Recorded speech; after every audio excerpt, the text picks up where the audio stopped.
You're on. We'll continue this work session. Greg? Yes, Mayor and City Commissioners, this is the second part of our workshop this evening. I think we all had a pretty good visual aspect of a sampling, I want to call it, of our storm system within the community. What we're going to be looking at doing with this second part of this workshop is to try to focus in on, we're going to deem it the financial business plan or financial component of the city's stormwater system. And we've included in your packet a PowerPoint presentation. You have an enlarged copy of that in your bound packet. We're going to follow through with that. And we've got several individuals here from AMAC, Foster Wheeler, this evening, the city's consultants that have been working on this stormwater system master planning project from the inception. Joe File, the project manager, is really going to start up and sort of walk you through the first portion of this, and he'll introduce his team, or each of them will introduce themselves as they go through this. What I wanted to note, again, just reiterate the intent of this workshop is really to give an overview of where have we been, an overview of the program, and really give you, the City Commission, some options, alternatives, some items to think about as we try to move forward on really I'm going to say, sound financial business plan to be able to manage our stormwater system. And again, it's more than just bricks and mortar, as we know. It has to deal with NPDES permitting, some operation and maintenance related to the system, so that we don't get into capital improvement needs. So with that, I'm going to turn it over to Joe File. Thanks, Greg. Here's a little bit of the agenda we're going to talk about tonight. I'm going to do a refresher, talk a little bit about the master plan objectives, the overall findings and recommendations. Then we're going to talk about the Minimal Plus program, and I'm going to turn it over at that point to Mary Halley.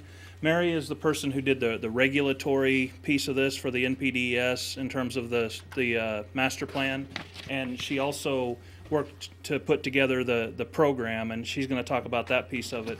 At that point, we're going to move on to the financial discussion, and Elizabeth's going to lead us through that discussion. So Elizabeth Treadway with AMEC, and I think all of you but Commissioner Fitzgerald have met her before. So with that, I'm going to go ahead and get started. I'm going to try and go through this relatively quickly. I think Mary will as well, because I think that what everybody's really wanting to get to is the financial discussion. So if we go too fast, just stop us, and we can discuss whatever it is you all would like to discuss. Hey, Joe, this is Jim. Can you speak up just a little bit, or can they turn your volume up a little bit? I'm going to move the microphone. Does that sound any better? Yes. That's a little bit better, but I'll just try to listen in. I'm at max volume. Thanks. How's that? Still sounds about the same, but it sounds a little clearer. Go ahead. Okay. It's nowhere near a speaker. Turn your hearing aid up a little bit. It's the phone. The battery's It's low not in that coming through hearing the aid. microphone. Well, I know, the positioning of the phone is not close enough to the speaker where you can hear it effectively. Nothing we can do about it. Okay. Unless somebody wants to give them a play-by-play. Because he's trying to hear him. Why if we move the phone up to the podium? There you go. Maybe that's. You can bring, if the cord will go that far. Try I it now. tried Can you hear me any better now? Yes, I'm good. We can proceed. Thank you. Okay. So the objectives of the Stormwater Master Plan and the Financial Business Plan can be broken down maybe into three primary objectives. Number one was to understand the condition and the needs of the city's current stormwater system and the needs for the stormwater program. The second thing we did is, based on our understanding of the needs from a, as Greg would say, a bricks and mortar standpoint, an operations and maintenance standpoint, and also from a regulatory NPDES standpoint, we were to put together a stormwater master plan that addressed all of these requirements now and into the future. And then the third piece of this was to develop a financial business plan to modify the city's stormwater fund so that it can adequately support the master plan, ultimately to right-size the city's stormwater program. So the project scope, we did a stormwater inventory. We went out, we looked at all the storm sewer system, we looked at the channels, we looked at the outfalls, and we basically created a GIS inventory. We modeled the system to figure out where the areas were, where flooding may be of a concern. We did a review of city operations and maintenance from an operational standpoint of city staff and within the city, as well as operation and maintenance out in the field, how infrastructure is being maintained currently, and also what are the infrastructure needs that aren't being maintained. We looked at NPDES regulatory compliance, and Mary's going to talk more about that in just a little bit.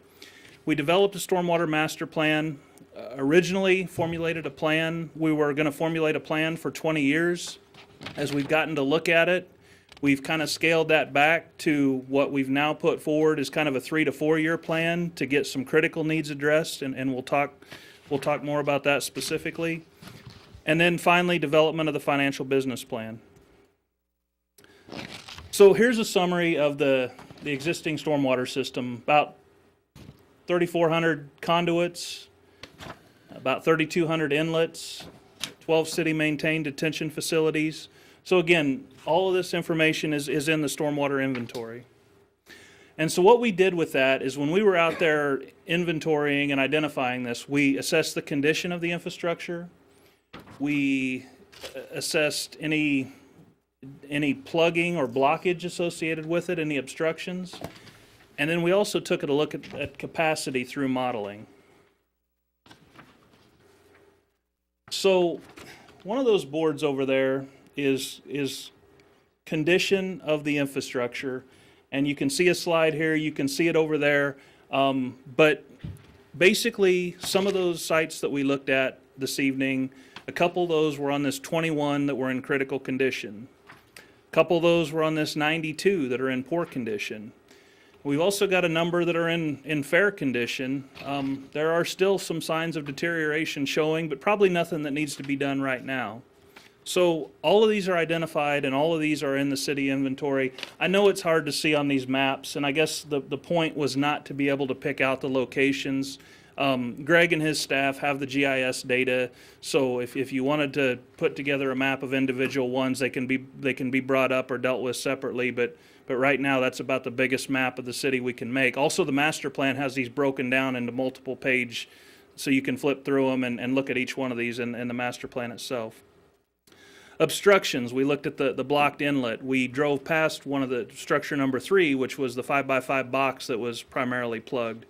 We've got 256 major obstructions, meaning very little flow or no flow can get through these obstructions. That inlet that we looked at, that street inlet, would be an example of a major obstruction. And in my opinion, there's really no flow that's getting through that inlet in the street, that very last pipe that we looked at. There are some pretty big boxes out there that are 90% plus plugged. So, I mean, there's some pretty significant obstructions on some larger infrastructure. It's just hard to get to and wasn't well suited for a trip like this, which is why we didn't go look at more of those. 693 minor obstructions. We skipped site number 6, but I pointed out to those of you that were with me where that was at. It was just before we turned off to Price's Ravine, so if you wanted to, you could go back out and take a look at that. But that box is about half plugged with silt right now. So we didn't call it a major obstruction, but it certainly reduced the capacity of that box. And there's a bunch of those out there at 693 in our inventory. So big number. Again, so we categorize these into Tier 1, Tier 2, Tier 3, Tier 4 projects, and I'll talk a little bit more about that. But basically the Tier 1 CIP projects, that is what the Minimal Plus program that we're going to talk about tonight is based upon, is these Tier 1 projects. It doesn't do anything for the Tier 2, 3, and 4 projects. And so where we see, if I go back just a little bit, where we see these 92 that are in poor condition, we categorize those in Tier 2, not Tier 1. So what we're talking about in the financial business plan tonight only addresses those 21 structures that are in critical condition. Again, on the major obstructions, we've got those categorized as tier 1. I'm not sitting here telling you that maintenance doesn't need to be done on these tier 2 obstructions, but I'm just telling you that the way we built this minimal program, the tier 2 projects are not included in the financial business plan, only those tier 1 projects. So here's a couple more. You can see up at the top right, that's Price's Ravine. You can see at the bottom, those are the tier 2 CIP projects that stand alone. They're not part of the 21. They're standalone projects. Over there on the left, this is one we didn't look at, but this is another one of those tier 1, those 21 deficient structures that we've categorized. So there's just another example, one that wasn't scheduled on the trip. There's a number of these that are hard to get to. Yes. Did you say those two are tier 2 on the right? Those are tier 1. Oh, all tier 1. Okay. Yeah, all three are tier 1. The distinction is, and I think if I can get to the CIP, go a couple Okay, more I thought slides. you I'll said answer two, your that's question really easily with another slide here in just a second. Again, major obstructions, we've got 256 of those. These are obstructions where basically no flow or minimal flow can get through those structures. So again, it's kind of a judgment call. If it's 90% blocked, that's in the tier 1, the critical list. If it's 40 to 50% blocked, most of those are in the tier 2, the 600 and some number. And it was a judgment call on our part that we had discussions about as we were doing the inventory, and continue to have discussions every day about as we were doing it, trying to make sure that we were getting consistency in our ratings.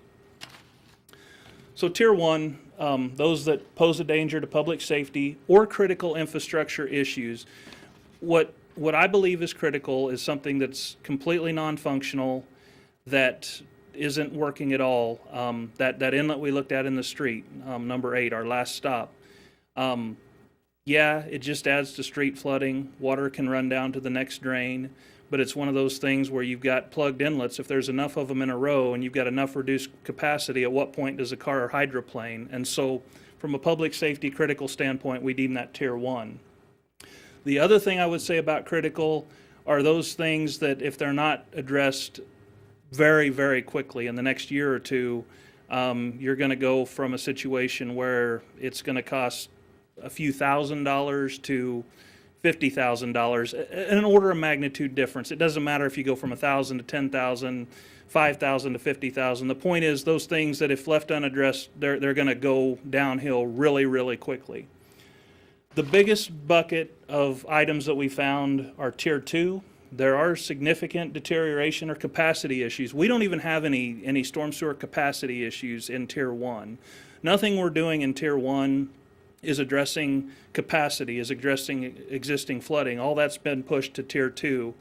We don't have any flooding that's been so critical that we put any in tier 1. I'm not saying some of that isn't going to be an issue the next time a big rain occurs, but we have not put any of that in tier 1.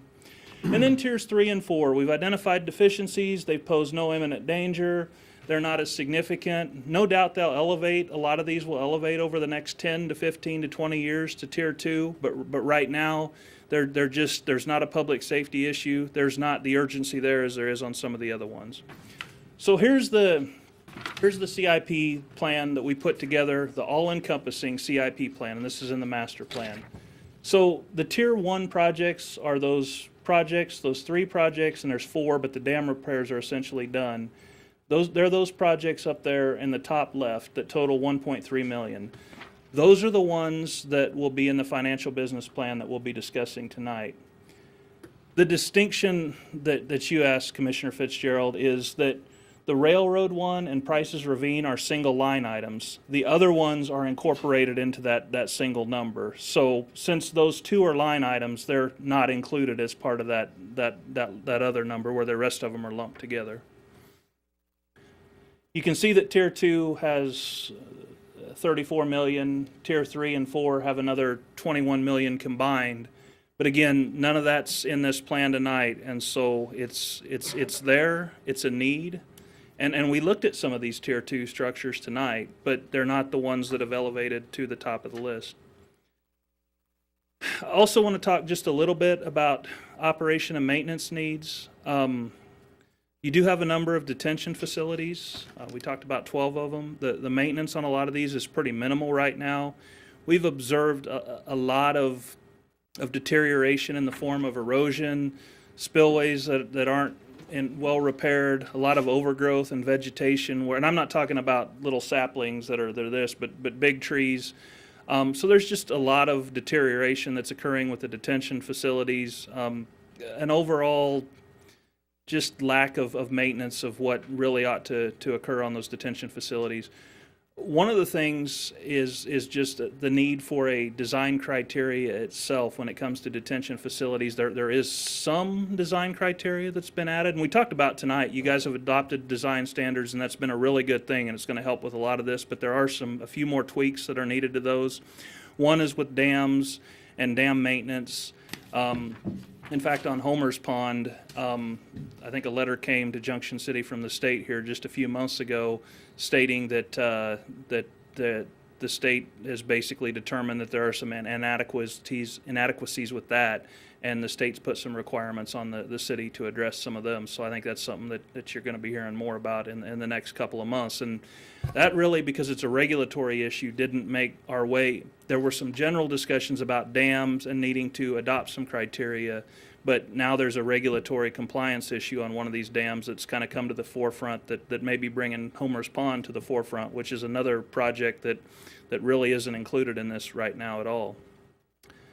With that, I'm going to turn it over to Mary, and I'm going to let her talk about operations and maintenance, regulatory, and the program. Okay, so Joe has spoken to you about the projects and the maintenance needs that are out there. Want to let you know that you do have the maps that are up here in your packet. There's some pull-out maps there, so if you want to get up close, you've got the maps in your packet. There's also an equipment side and a materials side to everything that he's discussed. In the development of a cost for the current city program, we took the public works fixed assets that were currently sitting in the streets fund, and through a number of interviews with Greg and with Cheryl and with others, determined that about 20% of the equipment and some of the materials that they use would go toward stormwater maintenance, stormwater activities. And so from a cost perspective, we took 20% of the total cost of just these things that you see on the slide and applied that toward the stormwater program as a cost of the program. Currently, they're paid for by the streets fund. And so the estimated cost was 20%. The other thing that I helped work on was the NPDES MS4 permit that the city has with the state. The regulatory review, we looked at the stormwater management plan that the city had put forward to KDHE for the past, I think it's like 6-7 years now, and the requirements of the new permit that just came out from KDHE. And in comparing what the city said it was going to do to what actually was done, we found that 20 of the 27 BMPs that were in the stormwater management plan that is put forward to KDHE were deficient. Either they were not implemented at all or as described to KDHE, or they lack adequate content or reporting. And so those things really mean a lot from a water quality regulatory purpose. The permit is very much about doing what you said you were going to do. And as long as you're doing what you said you were going to do in the stormwater management program, you were fine in terms of compliance in KDHE's and EPA's eyes. And so right-sizing that permit, getting it to a point where you're proposing activities to KDHE that make sense for the city, that the city either is already doing or could do fairly easy, was one of the recommendations of the stormwater management program. And in fact, I've already put a new proposed stormwater management plan from a regulatory perspective into Greg's hands. It's in a draft format, and the intent of that really was to right-size what was put forward to KDHE. We have the opportunity to do that right now. Now's the time to get that forward and go ahead and set the city on a path that makes sense. There are some strong elements of the city's program. You've got a very good outfall map. That was part of the project that Joe described. And in the past, the city has tried to take advantage of some of the things they do as well, like catch basin cleaning, street cleaning. All of those are regular parts of public works programs, but they can be used for water quality purposes, and they are in the city's program. So there's some very strong elements. Some of the elements were really written for a larger city or a city that had a lot more staff. So one of the other things that I've done is to scale back the illicit discharge portion of the city's ordinance. It's written for a very progressive, very well-staffed illicit discharge program. And in general, in my experience across the eastern and Midwest U.S., you don't need that level of a program to maintain compliance with your permit. So we've backed down the erosion control ordinance, and I think that's something that Greg is going to put forward to you fairly soon.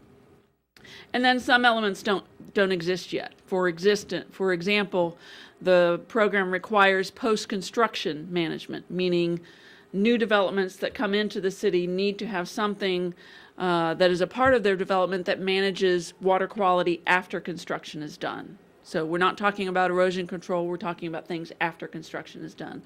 That is not currently a requirement in the city of Junction City. However, that has been a requirement of the permit since it first came to the city.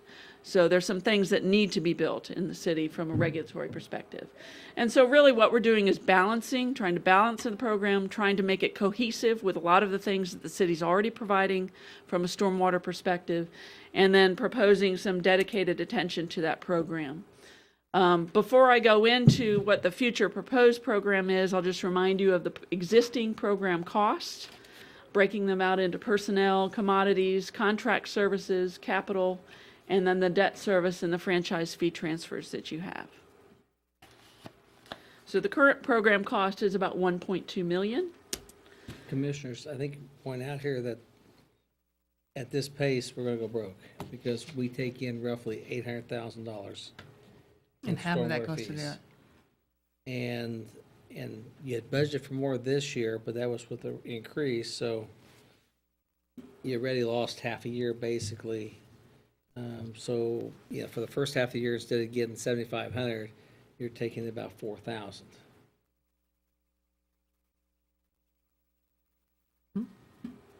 Okay. Okay, so we went through the process of developing a program, and essentially from this side, you know, we started really talking about the financial business plan this time last year. AMEC had done a lot of the work, the city had done a lot of the work of putting CIP plans together, looking at the regulatory aspects, looking at the costs that are in the stormwater fund that may need to be transferred over to stormwater, and have worked that through with you to a proposed program called the Minimal Plus program. The original 4 options went from do nothing, leave everything as is, all the way up to take care of all the CIP costs all the way through Tier 4 within 20 years. And just to remind you, what was settled on was something that was more of a Minimal Plus program, where we are addressing Tier 2, 3, and 4 priorities after a certain time period. Essentially, we're taking care of our permit compliance needs. We're taking care of only the Tier 1 CIP projects. And we're going ahead and taking care of the ongoing remedial maintenance, some of those catch basin cleanouts, some of the easier, less engineering side of things done to remediate parts of the system, some of which you've seen today, and also keep that maintenance going in the future. So you're looking at repairing some of the smaller head walls, taking care of some of the smaller pipes that need obstructions removed, broken inlets, head walls, wing walls, things like that. That ongoing remedial maintenance cost that's in that Minimal Plus program includes both in-house services provided by the city using their equipment and their staff, and outside services when that is needed. Anything else I need to say on this? No, I would just remind you that we came up with 4 programs, as Mary described, from a do-nothing option to a maximum. We basically threw out the 2 ends and focused on a minimal and a moderate program, as we had termed them at the time. I think back in July, commission's guidance was, we want to, right now, we want to do what we have to do, but we want to do the absolute minimum that we have to do.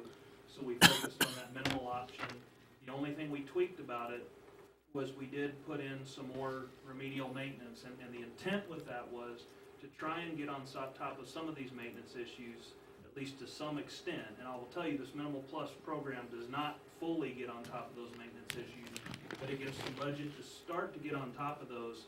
So like we looked at a couple structures tonight, or that one in particular, number 5, where if we can get out there and start doing some maintenance on those, instead of potentially having a failure in the next 5 years, we can get to a point where maybe we're saving that structure for 20 or 25 years and really able to extend the life of that existing structure. So that was why we went from minimal to minimal plus, was to try and give a little bit of budget to start to get on top of some of those issues, which ultimately results in long-term savings for the city. So based on your guidance of minimal and some discussion with staff, that was where the plus came from, and that's how we got there. And then just as a reminder, the graphic doesn't work very well on your screen. For the Minimal Plus program, we're really just talking about, from the standpoint of CIPs, just talking about Tier 1 CIPs. And the thought was, after those were completed, you could then take a look at the remaining CIPs that you have. Some will rise to be a higher priority. You'll be able to cost them out and work them as you move on.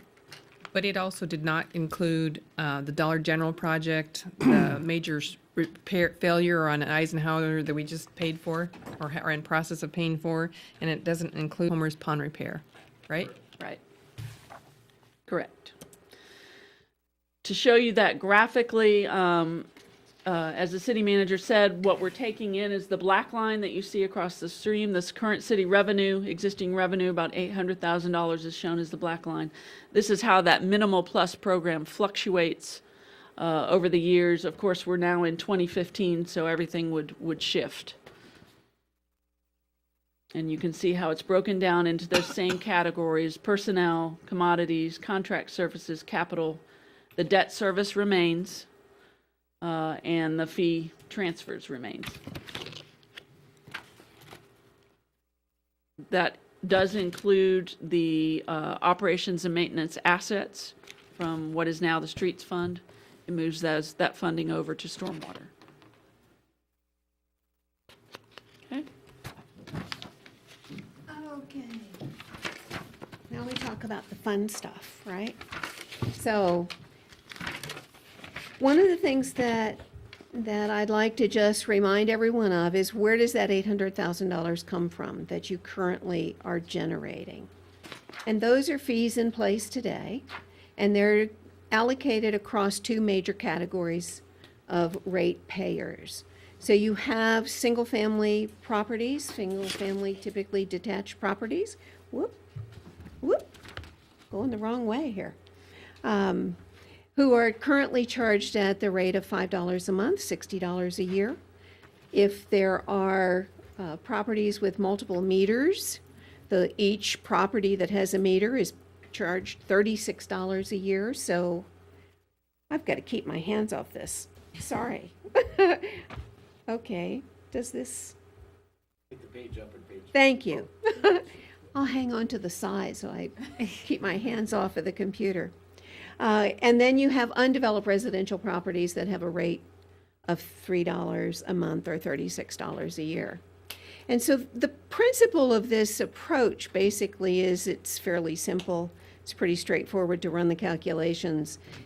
It doesn't take a great deal of effort to figure this out. It's an ongoing annual charge. But the thing that we heard back, not only from staff, but in our discussions with you several times last year, was the issue around the concept of equity. What's driving the need for these services? It's the fact that you have a public system that manages the runoff from all types of properties within the community. And that the issue that is of equal concern is what happens to non-residential properties. And in this case, they're charged on the basis of the size of the lot. And that correlation is not very strong to the need for service. You can have a very large lot and have a very small amount of impervious cover on it, and it's placing a very different demand on the system and the need for public drainage than one which is 100% covered with imperviousness, hard surfaces, driveways, parking lots, roof lines. And so we were asked to take a look at this current structure and determine under a variety of principles how can we tie the correlation to the need for a public service more closely to the ratepayers. How can we tie the equity issue more closely to the need and demand for service? And so we took a look at the rate as it currently is and looked at what the industry standards basically are in the business of user fees that pay for stormwater. This is not a new service or industry. We've been in the business of using utility structure user fees for stormwater since the early 1970s. So this is a lot of history around the United States. We're now seeing it actually moving into other parts of the Americas where user fees for service are being more traditionally applied, as we see in our water and sewer rates. Very similar principles in place. And so in discussion with the staff, we went through a series of analyses and came to the understanding of what the distribution should be in eliminating the undeveloped property from the rate base and going to a factor of imperviousness, the presence of those surfaces that disrupt the natural flow of stormwater and create both increased velocity, increased volume, higher demand, and the need for a publicly operated drainage system. And so we have a very thorough, complete impervious cover that's been developed for the community for every lot, single family through fully commercial, industrial, institutional properties. We were able to do analysis around those properties to determine the amount of imperviousness within the community on a lot-by-lot basis.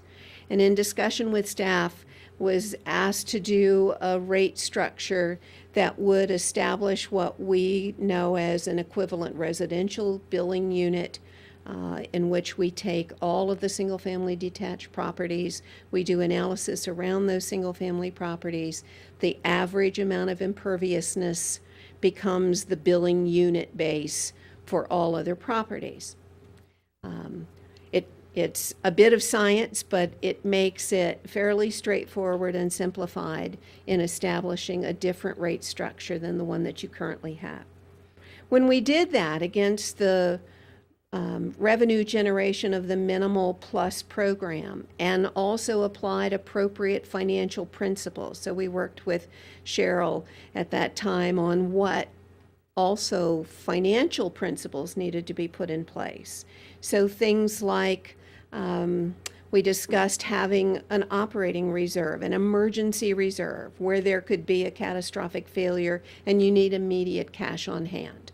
We put into place recovery of things like delinquencies, folks who are not paying on time or refuse to pay. And so we took those operating costs, ran them through a very traditional rate model used in the water industry, and established a billing unit of $6.20 per month per billing unit, or $74.40 per year.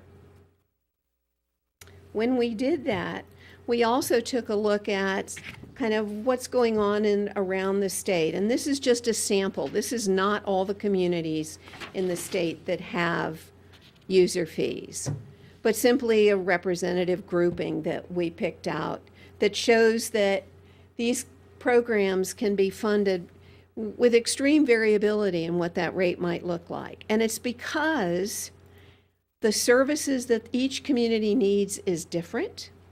The makeup of each community is different, so that their billing unit is also calculated differently. So it's not easy to say, oh, how do we compare ourselves to? because you have to do a lot of research to figure out what services are being picked up and covered by each one of those fees. But this gives you a sense, just a sample of what's going on around the state of Kansas as of last year. These are based on last year's utility survey. Just stormwater, These are just stormwater fees. stormwater fees. Yes. Okay. So one of the things when we presented that $74.40 per year per billing unit rate, we were asked to look at, because what happens when we establish this new rate structure is a shift in who's paying. And you have some very large impervious area properties. There are less than a dozen, really, that we were asked to take a look at. And so we recalculated the rates by establishing an artificial cap on the non-single family properties. By taking those very top tier non-single family ratepayers and establishing a cap at $10,000 a year. No property would ever pay more than $10,000 a year. When you do that, you still have to generate the same amount of money.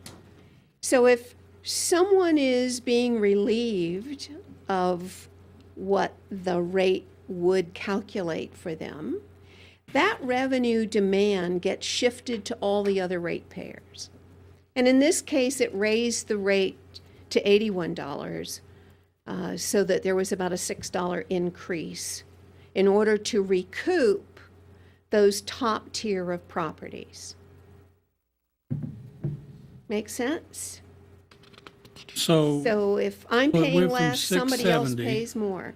It went from 620 From 620, and to cover all those to that are, 670, it had to raise to 670 to cover all those. which comes to inputs. $80.40. Okay.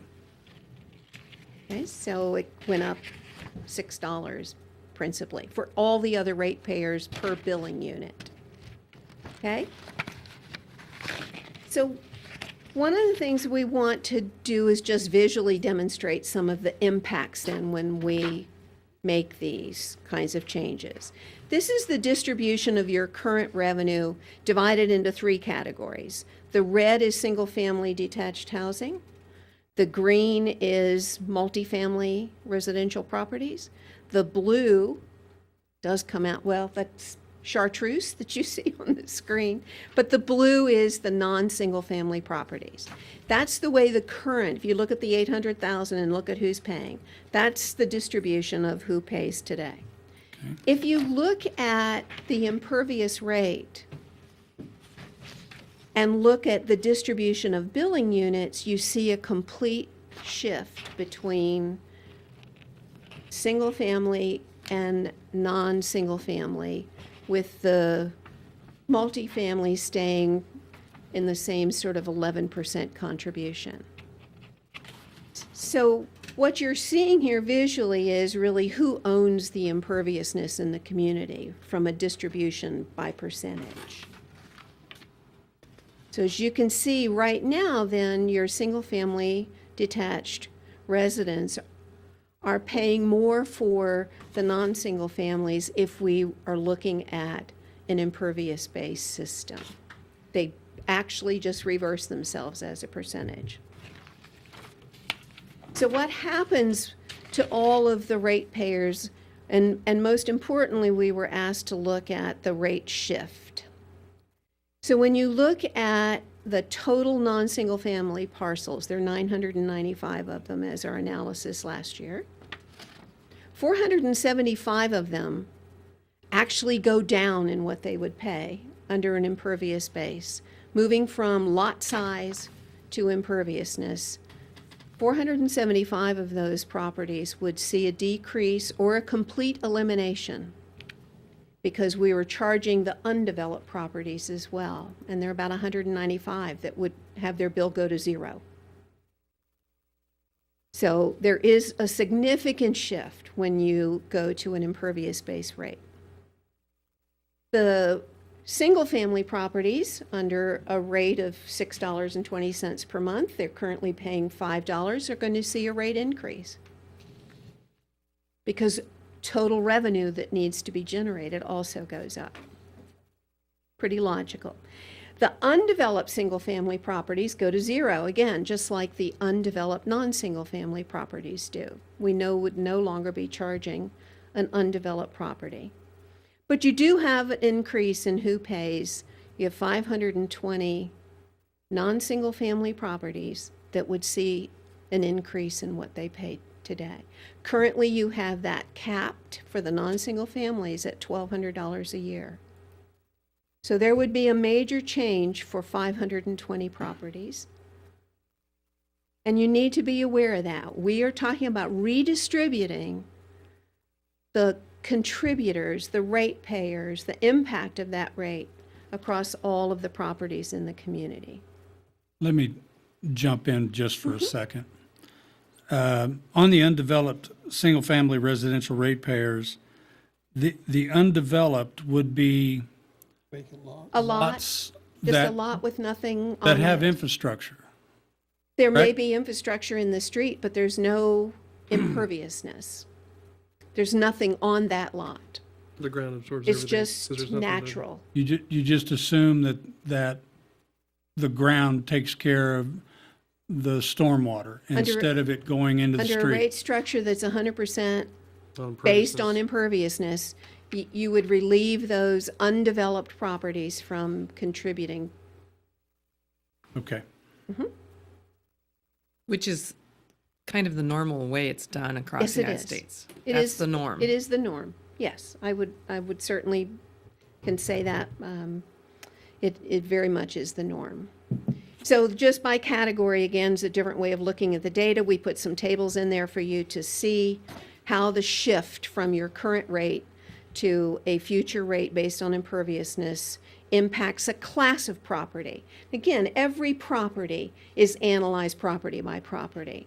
So part of this, when you see something like developed multifamily residential would increase by 424%, that's the total aggregate of those groupings. That's not every parcel.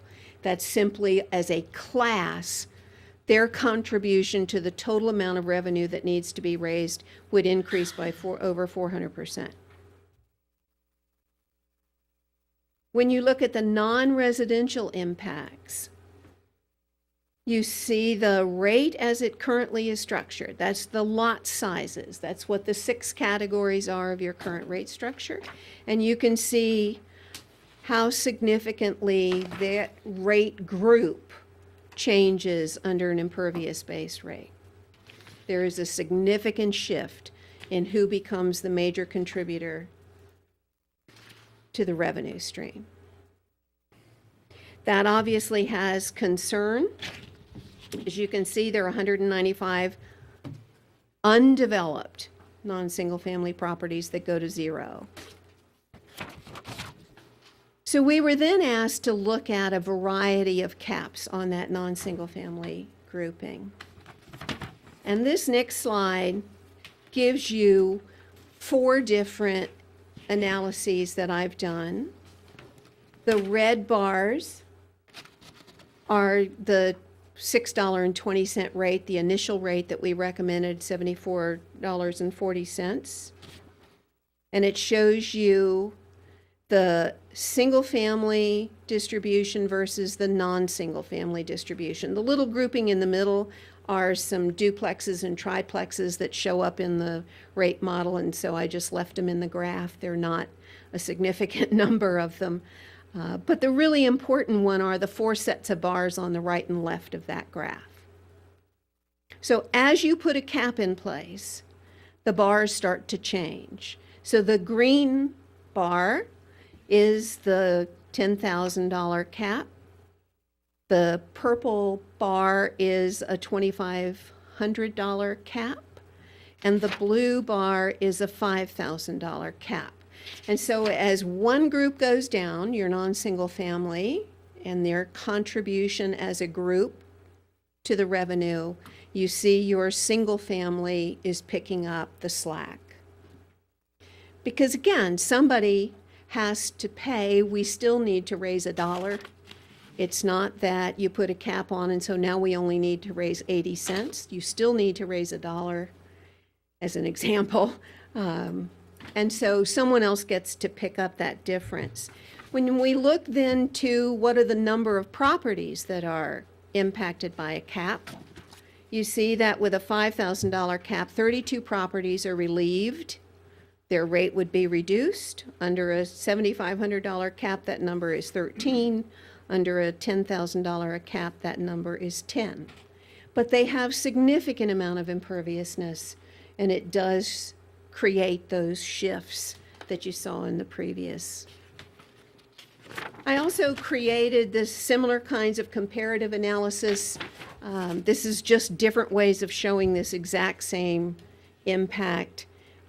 Some people like pie charts, some people like bar graphs, but I simply created a series of pie charts that show how that distribution over time changes. So the critical question really comes back to the principles that we should follow, that you're comfortable with in adopting the way that revenues should be generated, because there are certainly options amongst all of these. But ultimately, the question that we come back to you on is, what are those principles that you're comfortable with? What are the kinds of outcomes you're looking for to raise about $1.4 million under the revenue stream that is analyzed in all of these slides? Be happy to answer whatever questions you may have. Mr. Manager, Cheryl, any of you? When I look at the $10,000 cap, currently they're paying, those in that category are paying $1,200 a year? Well, no, because lot size and imperviousness are not correlated. So it's not always the same 10 properties. I guess I'm talking about the bottom line. Yes. If a business, for instance, pays $1,200 a year today, they could pay $10,000 depending on whatever that lot size is. Yes, they could. Absolutely. Okay. That is a significant shift. That is a significant shift for those 10 properties that would be impacted for that. Absolutely. Again, as you look back, 520 non-single family properties would see an increase in their bill. Not all to that magnitude at all. But yes, there will be a shift under an impervious base rate to those who own the imperviousness in the community. From $60 a month to $800 a month. Or however they might fall Whatever in their that. size is. That would go Exactly. from $100 a month. With 1,200 cap, yeah. It'd be a $1,200. Be $100 a month to, Right. yeah. I guess I would like to know what those top 10 or 15, if, you know, they have other businesses across the country, what they're paying elsewhere. That would be important for me to know. Yeah, Because and- I think we're kind of behind the curve in some things, especially this. And this sounds horrible to us, but I'm betting it's probably the norm elsewhere. And I think that information for us would be very helpful. Yeah, the difficulty of that, again, every rate from one community to another is built on the program they're trying to fund. And so, Understand. you know, a very large city, that number could be very significant in comparison. And so it's very hard to benchmark these because the size of the city and the breadth of their program creates what are they paying. And so it's really difficult to to say what that would be. I mean, that, we could certainly do a sampling of communities where like businesses might be. I But think that would be helpful to me, the difficulty, again, I would caution you, based on the program. it's what are they trying to deliver? If they have a massive It's capital not program. apples to apples, It but surely is not. Kind of is. I'm getting where Commissioner Landis is coming from. Could we take, So what's Armor Eckridge paying in or could we So- take a Walmart in exactly? Topeka, or pick one, a Walmart in Take 10 Topeka, St. Walmarts Louis. the same size. Chicago. or St. even Louis, in Kansas, Chicago. Topeka, Wichita. East Coast, West Coast. Let's raise. That's what I want to see. Okay, and again, we can agree certainly totally. do that research, and you will hear us just put all kinds of bells and whistles on, be careful. Well, Their it's not about- program might not be at all comparable. And it could be $100,000 for a Walmart in I some agree- I community. agree with what you're saying, Yeah. except the fact is, as we're in the economic development business, and if we can show that, well, we're proposing, if you are a Walmart or pick any company, and if you're established in Junction City because we want you here, if you built that same business or industry in Topeka or Wichita, or Columbia, Missouri, I mean, pick something like that, are we getting out of the competitive game? And we have to meet the needs, and I totally agree with Commissioner Landis on this, because I think that's a good number.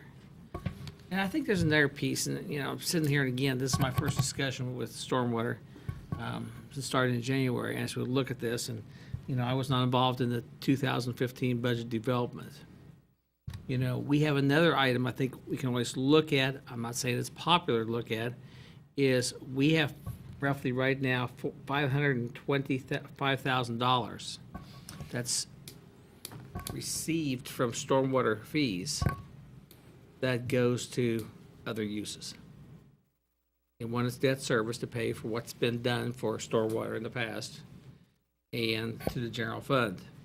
If you switch that over, you'd have to increase, to keep that same service level, everything else, you'd have to increase your mill levy. And that has its trust me, that has its downsides as well. And, I always said in my 26 years in city government, stormwater fees were started in some ways, in a lot of cities, to take the burden off the taxpayers and to put it on user fees. Unfortunately, every city I've been in when it started did one of those to get it on the boards would go $3 per water meter, or $10 per water meter, or $5, or pick a number. And that's how they all started, and then as they get into it, they move forward. So, I think stormwater utility in some aspects was a shift away from the traditional property tax to the user base. Well, instead of focusing on, and I know we have to focus on revenue, but instead of making that the piece that drives all this, what are the citizens willing to give up in the way of services to make up that shortfall? That's another option, you bet. Because if there is, and I know nobody wants to give up service, but I'm relatively confident nobody wants higher mill levies, higher stormwater fees, higher water fees.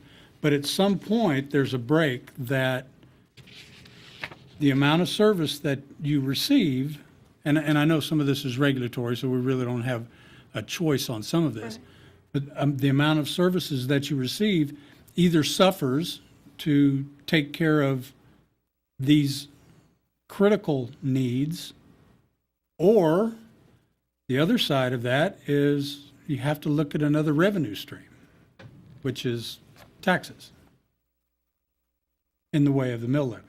So I think Commissioner Landis had a good point, because that's information, even though it may not be pertinent information to all of the rate structures, Sure.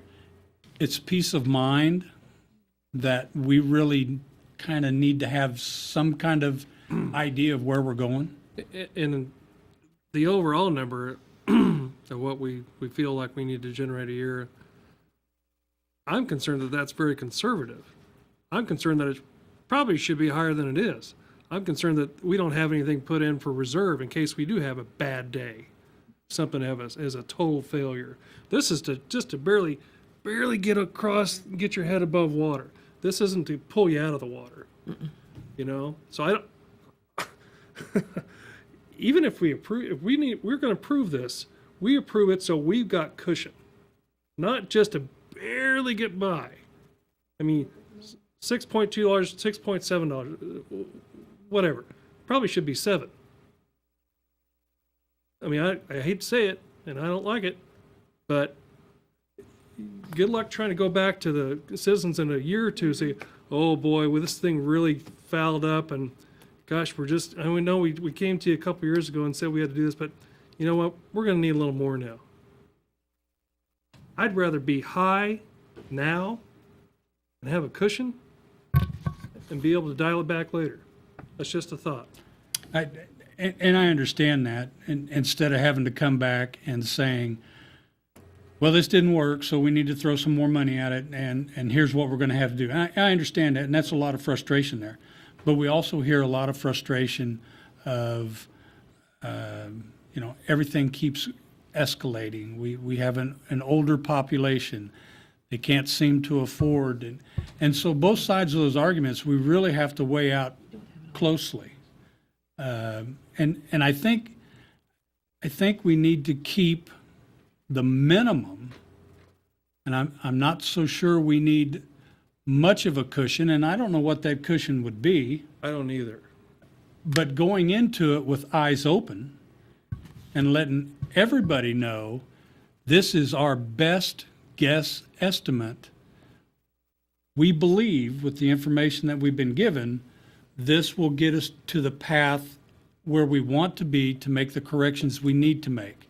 However, there could be an event, as Joe's pointed out, that may throw all that out, and we may have to go back to the drawing board. So I'm not sure what that cushion would be. Would it be a couple $100,000? Would it be $500,000? Or would it be the bare minimum? Greg, real quickly, and I know I'm putting you on the spot here probably. What's the approximate cost to repair we had to do in Eisenhower in the last month, last 2 weeks? Probably 20. The Eisenhower was all covered by the street fund, but to do that repair, we probably had manpower and equipment. We probably had maybe $10,000 tied up into that. Okay, you took that out of street fund maintenance dollars rather than stormwater because Right, it was a stormwater. because we don't have lot. any stormwater dollars to pay for it. There's nothing allocated in the stormwater fund for those It's repairs. those kind of, what I'm trying to get at point is that we're going to get those every year. I mean, aging system, it is what it is. Right. Yeah. And how do you know? System's and not getting any younger. So that's why you need to have some reserve.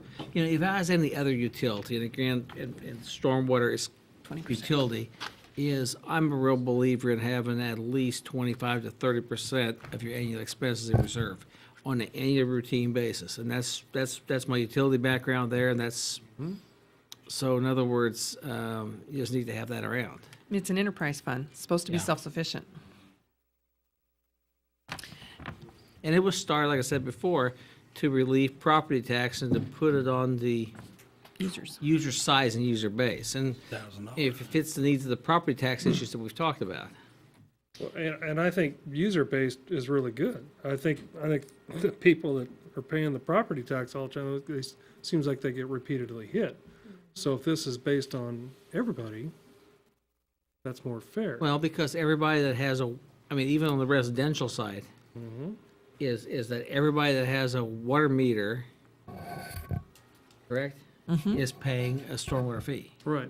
So Like we all pay for all of water. a sudden, your renters are in that same base, Exactly. and it spreads the whole thing out between the property taxpayers and the ultimate users. It's really good discussion, some of the discussion that we've had with staff. I just wanted to point out, so what we did in this program right now, this Minimal Plus, is essentially looked at these critical CIP projects to get us through to where they could be designed and constructed in 2017, Right now, we've looked at a 3-year short-term loan to finance the Prices Ravine one. I think Cheryl wants to talk about that a little bit more. I do. And then 2018 is essentially a dead year with the thought process that in 2018, 2019, we'd have to relook at the system and decide which one of those Tier 2 CIPs are now critical enough, because there's $34 million in that Tier 2. It's not realistic to think that you're going to go tackle Tier 2, but to look at those structures in 2019 that have come forward and to relook at the revenue need again. So you're exactly right. In this Minimal Plus program, there's no guarantee that this is going to be enough, and I would agree with you that it's probably not getting you to a fully sustainable program long term, but it is a step in the right direction, and it's a step that we took to recommend based on the discussions we had with you, and that's we know we need to do something, but we just want to do what we have to do right now to get this thing moving in the right direction. So there really is no contingency built into this thing right now. I mean, there's 92 things in the poor rated condition that could go critical within the next couple of years easily. Yeah, and I'm wondering is, those tier 2 problems, are they gonna be kind of watched and worked so that way they don't become? Well, that depends Again, on, he said you have to reevaluate it within in 2018. that depends on how much of the budget. I know when we originally talked about this budget a year ago, and Alan, not privy of all that, just as a recap, we originally talked about hiring 3 additional staff members, but there was some pushback. You're going, 3 new staff members? Oh my God, that's a lot. Well, if we don't have additional staff to do maintenance work, it's just not going to get done. And where you were shown tonight, if you don't have the staff, it's just not going to get done. And those critical that are now in Tier 2 are going to be Tier 1 very quickly. Right. So part of this budget was about maintenance. Part of the budget was about what do we do with this $450,000 that we have as a transfer. And if we transfer that out, if we eliminate that out of that fund, that's a 2.5, and depending if you take the transfer to general fund, that's a $3 million levy that you're going to have to address somewhere else. But on the debt side, we talked about not wanting to do the big nasty word debt. Okay, so you have to finance on a temp note only for under 4 years. Maximum you go on a temp note is 4 years, and that's how we structured that. Well, I had a conversation with Jeff White last week. He came over to discuss refinancing a deal bond, general obligation deal bond. And 2.5 years ago, we started restructuring our bond to extend the life of bonds as well as refinance them to get lower interest rates to soften our burden. But even then, as we do it, we still are going to have 50% of our budget, of our total city budget, is debt. And that's a big nasty word, but if we have now, as of the end of 2014, for the 2015 numbers, we have a new debt margin of $10 million. Instead of it being $3 million, which we were at 2.5 years ago, our debt margin now is $10 million. So there is room, and to soften the current burden of that Tier 1 program, we could go for $1.5 million, $2 million bond this July for stormwater, and not impact our debt limit, it doesn't even come close, and go out for long-term debt for stormwater. And that's an option to drive some of these the dollars you'd be charging out down some. Now, that's a nasty idea to you and citizens, but it's the only way cities can manage large, big projects all at once. Otherwise, it's done in a very short period of time. And that's what's partially driving this big jump in fees, is because we have to raise a lot of money very quickly. I guess I don't know that, $1.50 or $2 a month is horrible. I guess, I know we all hear that, boy, fees just go up every year, and you're right. Things have gone up every year since we've all been alive, right? And salaries have actually gone up too. We've still got income coming in. So, but for the breadth of work that has to be done, regulatory wise and long term, I don't think $2 is the end of the world. And I'm not looking, and you're right, and I'm not looking at the $2 a month. I'm looking at those 10 businesses that go from 1,200 to 10,000. That, I'm kind of spooked about that a little bit. And I think that's what the extra information that they're going to acquire for us will Yeah, help us. That will be good Because information. I'm pretty darn sure we're way behind the curve in this stuff. From, People that I've talked to elsewhere. from the EDC standpoint, knowing, what like businesses have to pay in other communities would be very important to us making this decision. That's where we're going to get the biggest pushback, is if we price EDC out of being able to do business. Agreed. That's why those numbers, I think, are, I think we need a little They're more important information to before us. we can make a decision. again, I realize what you're saying is the projects in those towns are totally different.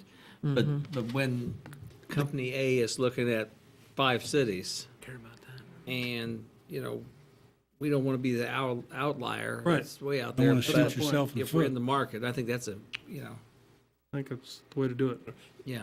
If it's the common cost of doing business elsewhere, then it's not going to be any big deal here. Anything further?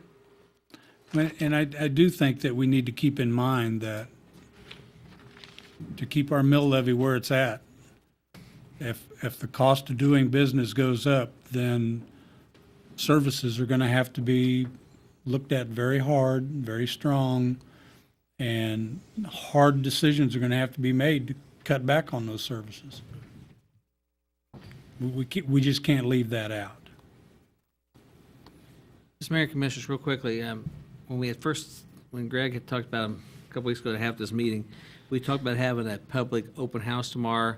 And if you read my 5:15 report last Friday night, Joe, I, and Greg had decided we weren't ready. I mean, I think at some point in time, we're going to need some public open houses. I think it'd be beneficial that we, city staff and the governing body, come together with a little more defined. I think some of the questions we asked tonight will help us to be more defined in that, because if we have that data that says Walmart or again, pick any business, I'm not picking on Walmart, but pick a business in town A, town B, town C, I think that makes more sensible to the public. And at this point in time, we think it'd just not been, it'd been a waste of time, but also more importantly, it wouldn't have meant anything. And we start getting some defined programs. I do think though that you have to move forward fairly quickly, because you had budgeted this year to have $1.5 million of revenue, and we're not. I mean, we're already down a slice of that for the year. So, not that I want to move forward, but We also, projects are not going away. Prices Ravine is not getting any better. I mean, and we have other projects as well, but we saw a couple of the high dollar ones tonight with Price Ravine and the railroad project. And what's going to help, I think it's going to help us understanding is, in about a month, we'll have dollars on the railroad project, correct? engineer's estimate. And I think we'll have a bid. Oh, the actual bid. We'll have a bid in another month. So that's going to help us as well, because, we've been saying it might cost this. Well, if we find out that Joe's number is 20% low, gives us a cover. If it's 20% high, I mean, I think it'll help start getting some in there, because until you bid an actual project, and I know they've been involved in many in the past, it's like, let's get it on paper, and that's going to help a bunch too. That and get all these engineering standards up to date going forward, so we're not paying for the same project 2 or 3 times. That's really what's eating me tonight. And I think they're working on the best management practices. I think, and again, I asked this question last week. Apparently in the past, we set goals that were not achievable and not maybe totally necessary. So I want to be real careful in that we get practices that are, one, meet all of our standards, because part of me when I say that, and again, it's being in city government as long as I have been, is a situation of, if we embarked on a program 10 years ago that was in excess, that's our bad. That's totally our bad, and we shouldn't do that. So getting them right sized and so we can meet them. I mean, if you have to achieve a goal that first of all is not necessarily And wishes and wants are great, but that's, doesn't help. We need to bring that down a little bit and bring it to we're gonna have to be regulatory. I understand that totally. But let's do that, but if we get, and I think that's important to do as quickly as possible as well, because gaining the trust of the public and saying, here's what would need to be done, And these maps, are these here at the City Hall, Greg? Yes. And so people want to see them that are listening to us tonight or from reading in the paper. All this data is here. Contact the engineering department and. Hopefully our media folks can show the public these pictures that we saw tonight of how deteriorated things are and the pressing need that we have and what we're wrestling with. So that would be helpful. I don't want to interrupt, but maybe just to wrap up and ask a question. So we've we've looked at the need tonight, and I think we've all got a better understanding, including myself, going back out and looking at a couple of these over the last few weeks, preparing for this and the need. We've talked about the revenue, and I know there are some questions, but it seems like that everybody's in agreement that that we're not completely off base on the revenue need that we've established for this, and we've had some discussion that long term there may be a need for even more, but this is really to get us through the next few years. Elizabeth presented, the ERU and the shift from residential to non-residential, and then we've looked at 3 different caps: a $10,000 cap, a $7,500 cap, and a $5,000 cap, and you've seen the shift to that. I think we understand that you want to see some examples in some other cities of some businesses and maybe what they're paying. I think from your standpoint, to understand maybe what the tolerance is, or just how much some of these businesses that do have chains all over the country pay and are used to paying for these types of fees. So we can certainly get you something on that. Beyond that, is there any other guidance, or is there any other information that you would like to see from us, so that next time we're here we can give you as much information as possible to help you really, I guess, hone in on a decision? Are you willing to even explore extending the on debt, or you want to keep it all within the 3 to 4 year payment schedule?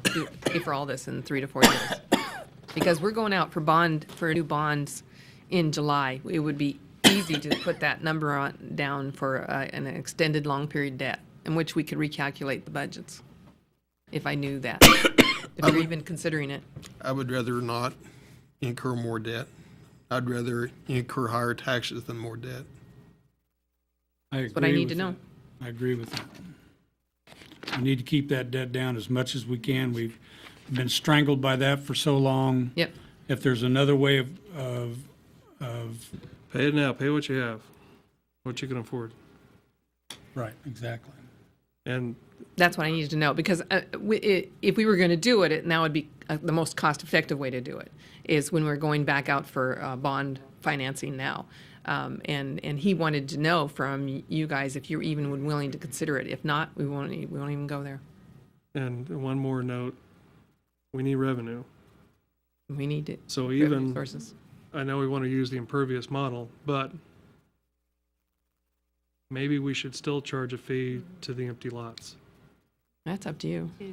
I think that would soften the blow and maybe give us some more wiggle room. But most of those empty lots, ownership is now ours. Land bank. Not all of them, Not all of them. so I think Just a it's a thought. good idea, because there is there infrastructure there. is runoff. I not don't gonna- care how big of a sponge you have. Right.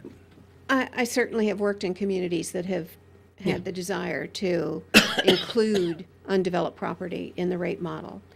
What I will do, and what, again, best practice in the financing industry for user fees, is to look at the program elements that support developed or undeveloped. It's not about, whether there's a pipe in the street necessarily. It really is about what services have to be delivered, whether there is a structure on that property or not. And so I will take a look at a 2-factor rate that would pick up a redistribution of the cost. So it's not just the total 1.4 million that we're talking about, but I'll work with Mary and Joe, and we'll take a look at what burden really should be on an undeveloped property simply because it exists in the city, not because of the issue that we follow the principle of drainage for other physical infrastructure. So I just wanted you to know that that is not, it's certainly not always done, it's not commonly done, but yes, I have certainly worked rate structures that take those two principles into consideration. But a common factor is most of those lots that have been developed here have curb and gutter. And curb and gutter is part of a storm drain management program. It is. So, Yes, it is. And that's why. that's the kind of thing we will isolate then, or what are the real costs that Still using the align system. with those properties? Whether we own them or somebody owns them. Yeah. So we Agreed. can certainly do that for it you. certainly wouldn't be a large number now, but it would be But it still. could be. But it could be, especially if we get the If land we bank get- lands back on the market and sold and start turning those. If. It could build up to Yes. be Agreed. It's a step significant in the amount of right- money. I think that would be a way to fund it. Every dollar will help, as in Yes. all programs. Well, I want to thank you for taking us out and finding ticks and mosquitoes and all of those things. No snakes. Not tomorrow. It was very enlightening. Shower when you The get home. system, the pieces that you showed us and the criticality, very enlightening. I know we're in a situation we need to do something, and I appreciate the information. I appreciate the packet and the work that you've done on this, because it's clear to us that we need to do something. We're just not aligned on what we need to do yet. Thanks a lot. Thank you. Thank you. Motion Move to to adjourn. adjourn. I so move. Second. Got a motion and a second. Any further discussion? All those in favor say aye. Aye. Those opposed, same sign. Motion you. carries.